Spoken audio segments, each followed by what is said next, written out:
The 48 Laws of Power is a book that's so powerful that each of its laws/chapters deserves their very own video. And that's why today we have a special guest on the channel, a man who has literally spent thousands of hours outlining every chapter in this book. And today he's going to be sharing with you 11 of what he considers to be the most powerful laws in the 48 Laws of Power.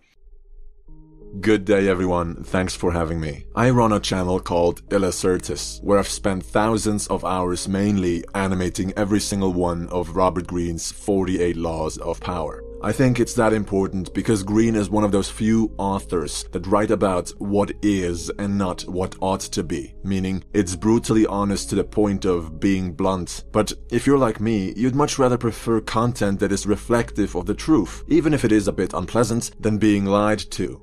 That's why I put so much effort into this. I want to help you better understand power dynamics in the modern world so that you won't be taken advantage of. And a lot of it is just historical anecdotes with a lesson or two for you to take away. The following I found to be the most practically sound laws in the book along with their stories. So here it is for your viewing pleasure. Enjoy.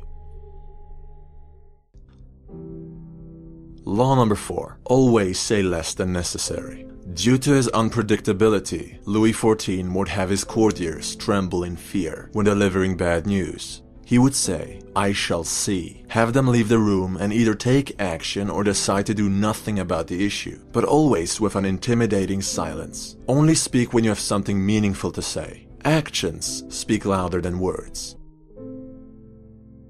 Kondraty Ryleyev was sentenced to death for rebelling against Russian Tsar Nicholas I in 1825. As Kondraty was to be hung, the noose around his neck, the rope tore and he fell to the ground. It was a miracle. Immediately, a messenger was sent to inform the Tsar. The Tsar, as he was signing the pardon that would allow Kondraty to live, asked if he had made any remarks after the incident. The messenger replied, "Sire, he said that in Russia they don't even know how to make rope."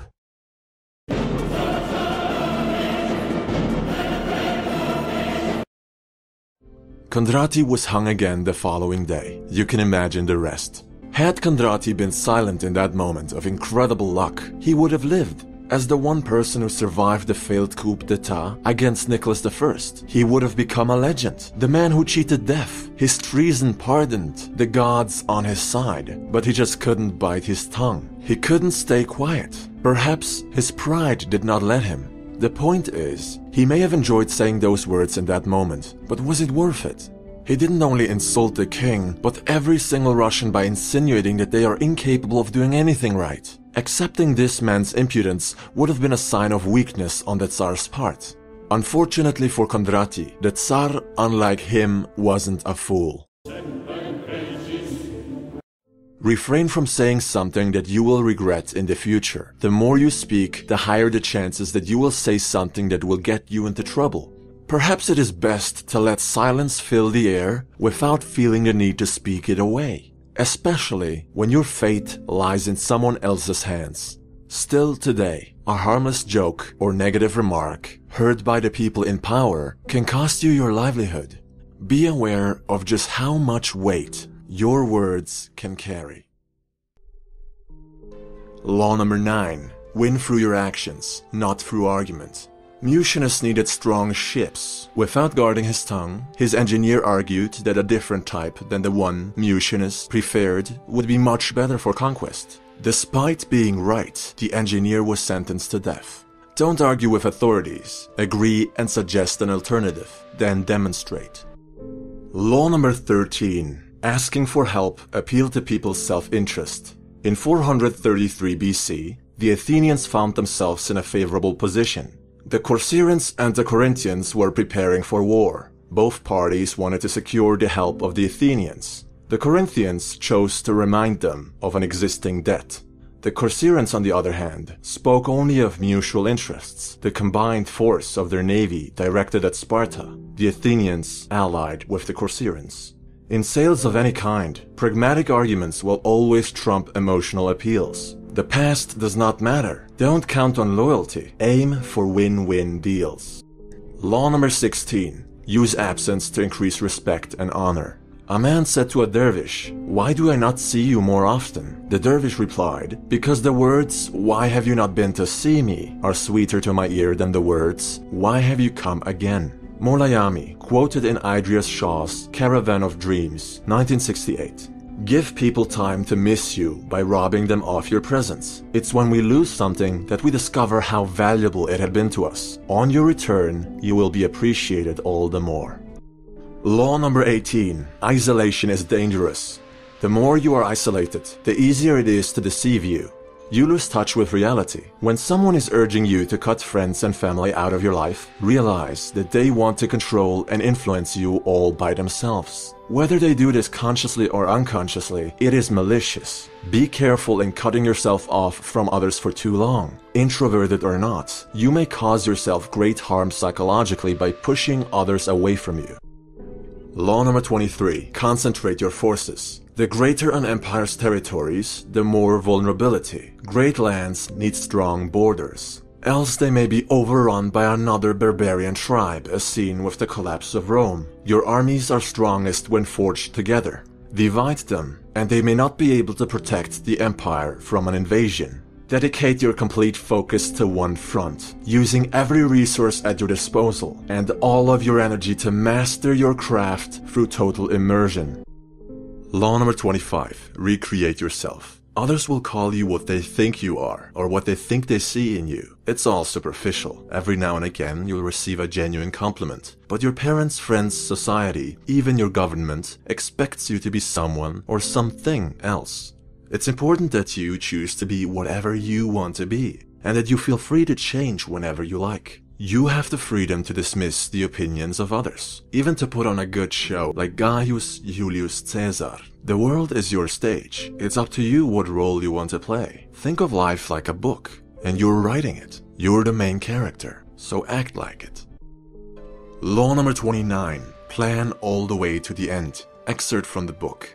The gods on Mount Olympus, looking down on human actions from the clouds, they see in advance the endings of all great dreams that lead to disaster and tragedy, and they laugh at our inability to see beyond the moment, and at how we delude ourselves. Before you take action, consider the possible outcomes and consequences, calculate the risk, then execute if it's worth doing.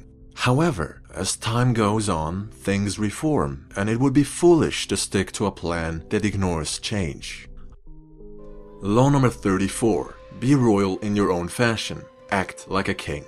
Christopher Columbus did not accept his low standing in the world he was born. He recreated his family tree, married into nobility, and peddled with kings. Now, unless he was mad, people thought, there must be valid reasons behind his bold requests. He must be legitimate. Ask for less, receive less. What you tolerate is what you end up with. Do not think lowly of yourself. You're a king in your own right. You're a queen in your own right. Princes and princesses are no good today. Law 41. Avoid stepping into a great man's shoes. Alexander the Great's father had set the standard of achievement very high.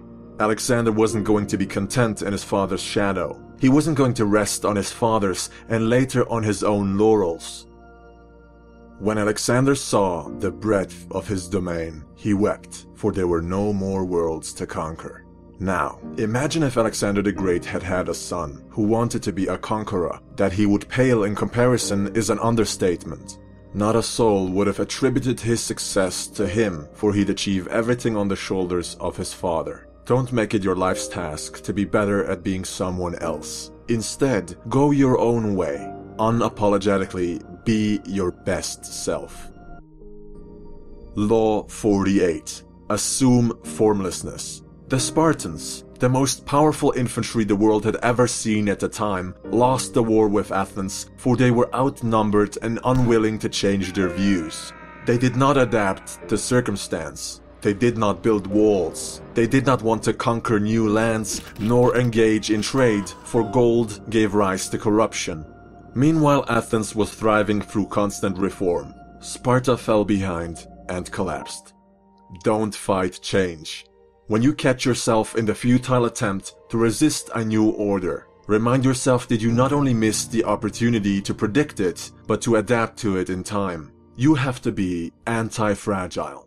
As Bruce Lee said, and this is the closing statement, you must be shapeless, formless, like water. When you pour water in a cup, it becomes the cup.